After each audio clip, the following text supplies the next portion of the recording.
Bonjour tout le Hey, monde! bonjour ce matin, comment ça va?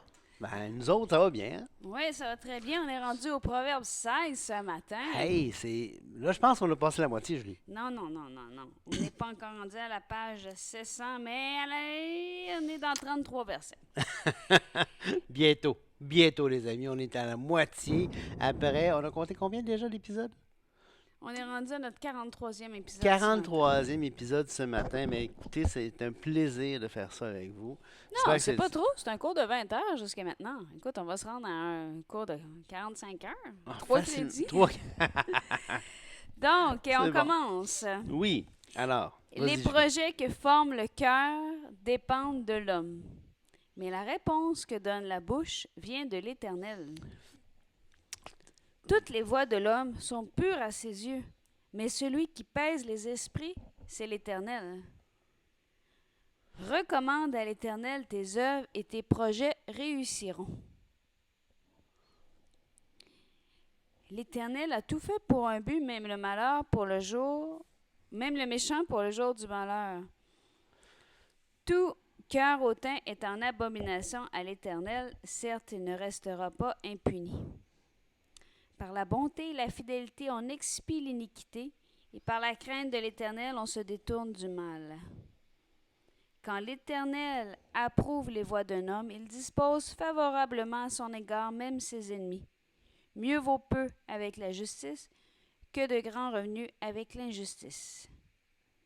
Le cœur de l'homme médite sa voie, mais c'est l'Éternel qui dirige ses pas. J'imagine que là-dessus, tu en as beaucoup à dire parce que je vois déjà plusieurs versets qui ont dû faire tic-tic dans ta tête. Ben, c'est intéressant, c'est important. Écoutez, le proverbe, on ne se le cachera pas, là, le proverbe 16 est utilisé par plusieurs pour tenter d'établir, en tout cas, la prédestination, ou en tout cas le déterminisme théologique, hein. Alors, le déterminisme théologique, qu'est-ce que c'est? Ça veut dire que Dieu, théologique, hein, on se comprend, de Dieu, Non, excusez, ça pas. Je m'endors pas du tout. Je suis juste un peu pas dé- réveillée encore. déterminisme, ça veut dire que tout est déterminé d'avance, qu'il n'y a rien qui est laissé au choix de l'être humain, hein. Euh, Mais il y a quand même quelques versets dans ce passage-là qui semblent dire l'inverse et d'autres qui semblent dire ça. Absolument. C'est pour ça qu'il est utilisé par les tenants, par exemple, du calvinisme, pour tenter de dire, ben, vous voyez le livre des Proverbes.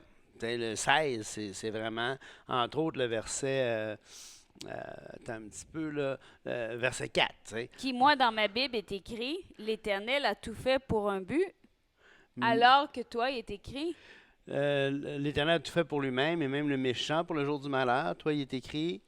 et même le méchant pour le jour du Bon, malheur. Ça n'est pas alors, différent. certains vont dire, ben, tu vois, Dieu a créé le méchant pour qu'il aille en enfer.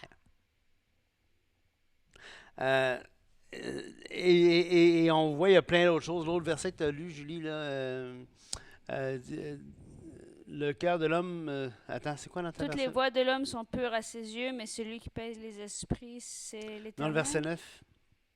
Le cœur de l'homme médite sa voix, mais c'est l'Éternel qui dirige ses OK. pas. Donc, on voit que ces passages-là, si on les tire de leur contexte, et si. On les tire de la Bible. Écoutez, la façon qu'ils sont rendus dans la seconde, entre autres, pourrait laisser supposer un certain déterminisme théologique.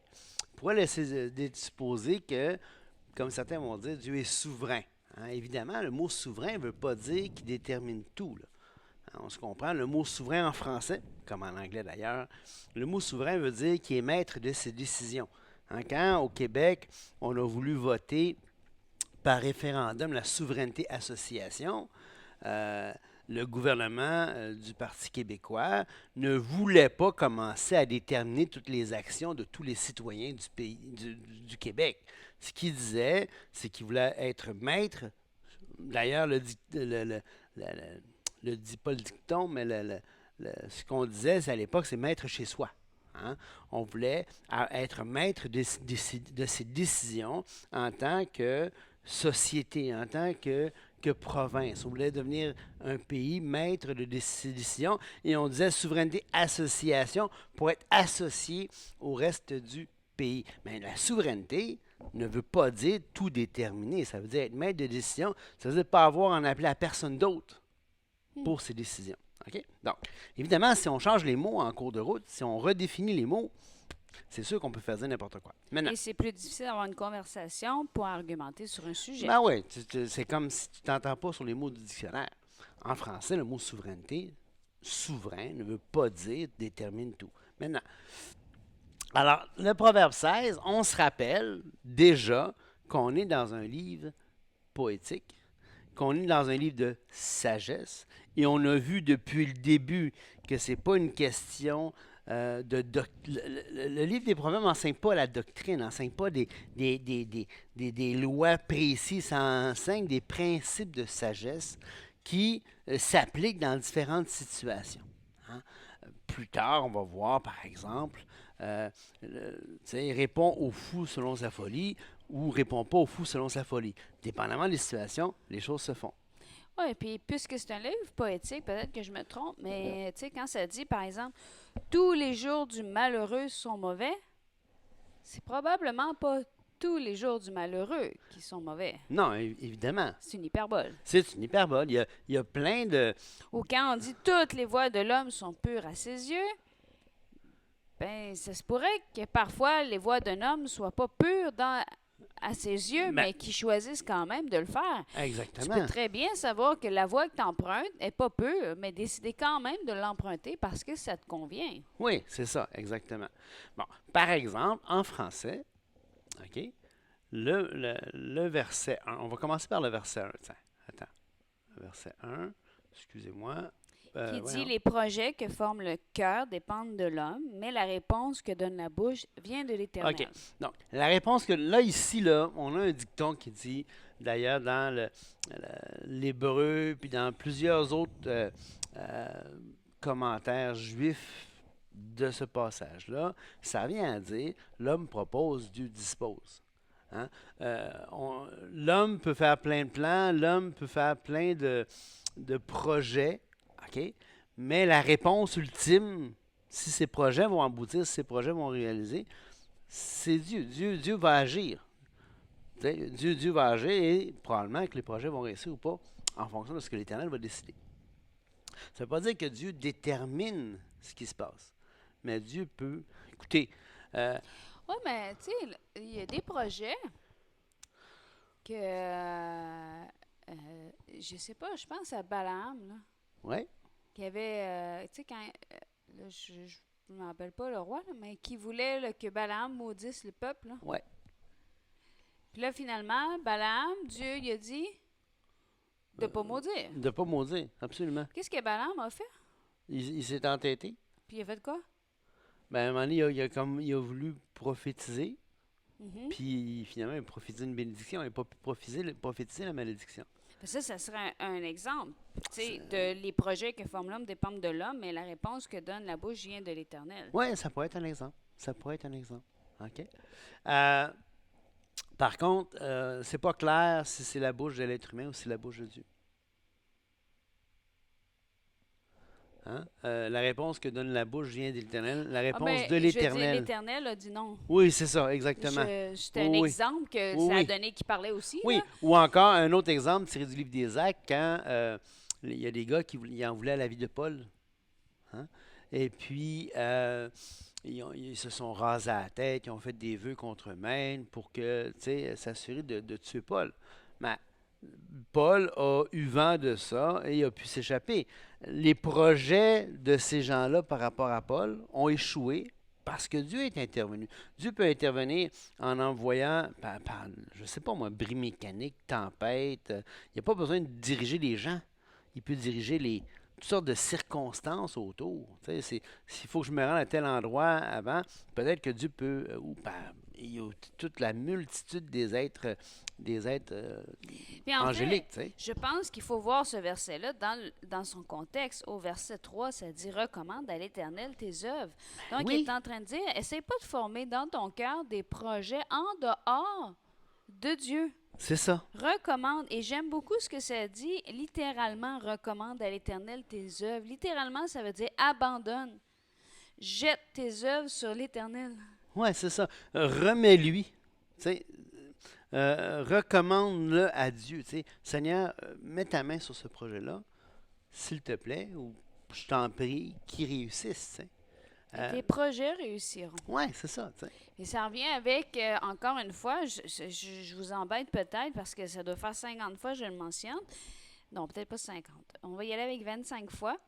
Mais c'est un principe qui est biblique, c'est ça, de recommander pour avoir la bénédiction de Dieu. Et qui est dit en dehors des proverbes, que ce livre de la loi ne s'éloigne point de ta bouche, mais dites-le pour agir fidèlement selon tout ce qui est écrit. C'est alors que tu auras du succès dans tes entreprises. C'est alors que tu réussiras. Pourquoi? Parce que tes entreprises vont être conformes à ce que la Bible enseigne. Exactement. Ça ne veut pas dire, par contre, qu'il n'y aura pas des moments où tes projets vont être décourageants. Non, c'est ça, exactement. C'est important ce que je lui dis là parce que il faut, j'en profite pour étouffer, tu sais. Non, mais c'est important ça parce qu'il faut comprendre qu'on est dans un livre poétique de sagesse et c'est des principes de vie. Ça fait ça. Peut-être que Dieu ne sera pas d'accord avec ce projet-là et qu'il ne réussira pas. T'sais. On a vu dans Jacques que la langue est un feu. T'sais. Ici, ça dit la réponse que donne la bouche ou dans l'hébreu, la langue vient de l'Éternel. Mais la langue, ça veut-tu dire que c'est Dieu qui l'enflamme? Non, non, non, c'est ça. C'est des principes. OK? C'est des principes de vie. C'est des maximes, c'est des idées, c'est des choses à entretenir dans sa vie. Et ici, la réponse donc que donne l'Éternel, que donne la bouche de l'Éternel. C'est un peu l'idée aussi du contentement, là. Oui. Tu peux former des projets, mais rappelle-toi que la réponse que donne la bouche vient de l'Éternel. Moi, ça me fait dire, ben garde, tu sais, toute chose concourt au bien de celui qui aime Dieu. C'est pas toutes choses qui vont arriver à celui qui aime Dieu seront bien. C'est ça. C'est pas ça qui est écrit. Ouais. C'est écrit toutes choses concourent au bien de celui qui aime Dieu. Pourquoi? Parce que celui qui aime Dieu a appris à vivre dans le contentement. On en a déjà parlé. Il est prêt à accepter. Et donc, regardez bien ça, comment c'est intéressant. On a une forme de parallélisme ici. Vas-y. Le parallélisme ici, par exemple, c'est un quatrain. La ligne 1, le verset 1 répond au verset 3, le verset 2 répond au verset 4. Ou en tout cas, le verset 3 répond au verset 1, le verset 4 répond au verset 2. Donc, le parallèle, c'est un parallèle croisé. Le verset 1, les projets qui forment le cœur, que forme le cœur dépendent de l'homme. La réponse que donne la bouche vient de l'Éternel. Recommande à l'Éternel tes œuvres et tes projets réussiront. Ça, on en a déjà parlé de ce parallèle-là. Donc, 16.2 puis 16.4, toutes les voies sont pures à ses yeux. Celui qui pèse l'esprit, c'est l'Éternel. Fait que du point de vue de l'homme, ça peut être pur, mais c'est ultimement l'Éternel qui détermine les choses, qui juge les cœurs. Pas qui détermine, du moins, pas en termes de déterminisme. L'Éternel a tout fait pour un but, même le méchant. Donc, encore là... Mais là, on voit même le méchant pour le jour du malheur, ça veut dire qu'il a pesé son esprit. Oui, mais écoutez bien comment ça peut être mélangeant, okay, les traductions. Parce que au verset 4, okay, au verset 4, et ça, c'est facile, vous pouvez le vérifier si vous le désirez. Là. Il y a toutes sortes de moyens à ce temps avec les tablettes, toutes sortes de verbes. Alors, le verset 4, le mot pour lui, là, c'est Manahé. Et c'est le même mot qu'au verset 1 pour la réponse. La réponse que donne l'homme, la réponse que donne Dieu aux méchants, c'est le jour du malheur. Tu veux dire que l'Éternel a... Lequel mot là, que tu as dit?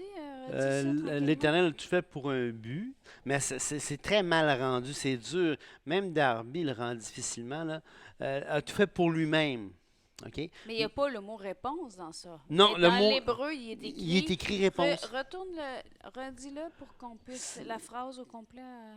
Donc, En hébreu. en hébreu, Ben, c'est le retourne mot. Je peux-tu voir le verset que Ouais. tu as dit de vérifier? J'ai pas accès à moi en ce moment.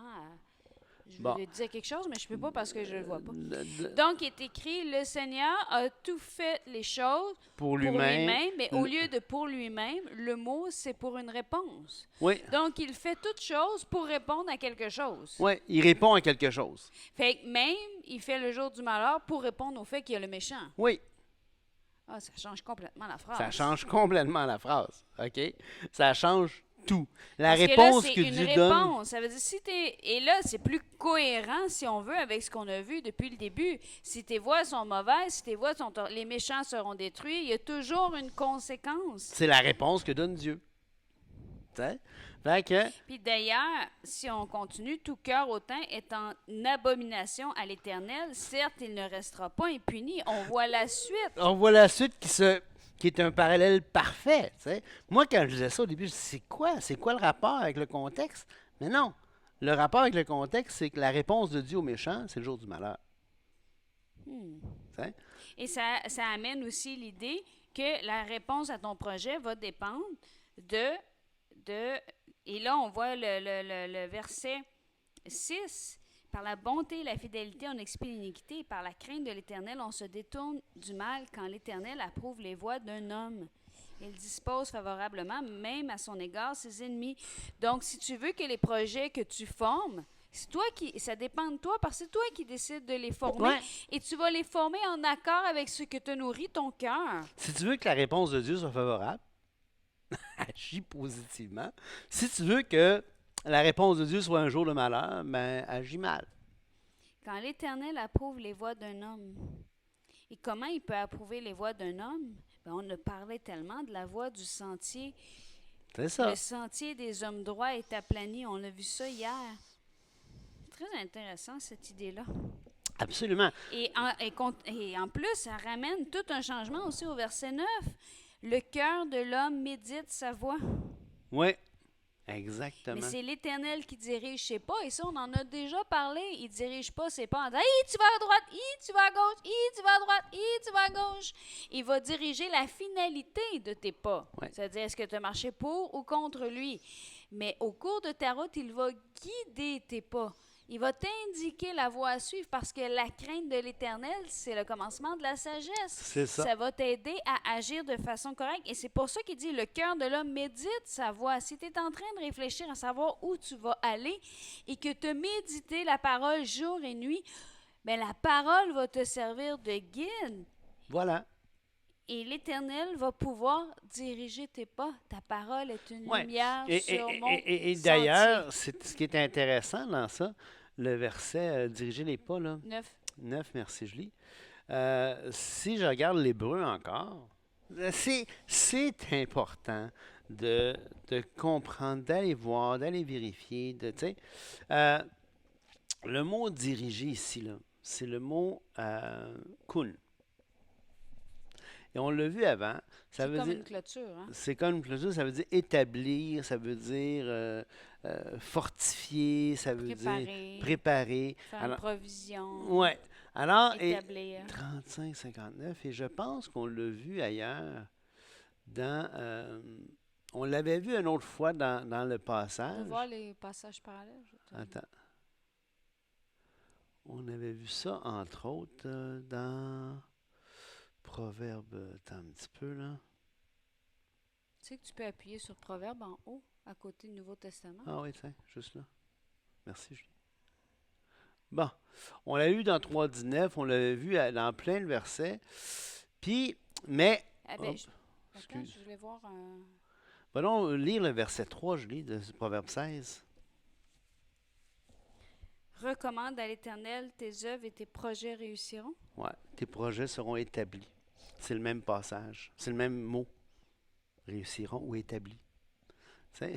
Et ça, c'est l'Éternel qui dirige ses pas. Ouais, c'est l'Éternel qui établit tes pas, qui rend Ouais, puis solide. attends, on voit que... Un petit peu, là, je veux... Retour.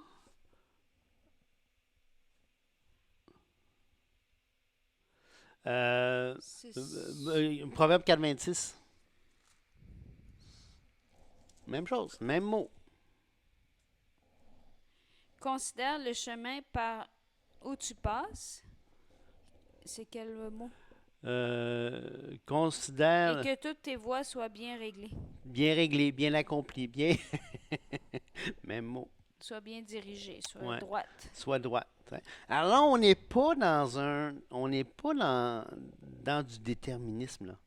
On est dans ce qu'on appelle, je vous, Ouais, le puis mot là, c'est nomisme.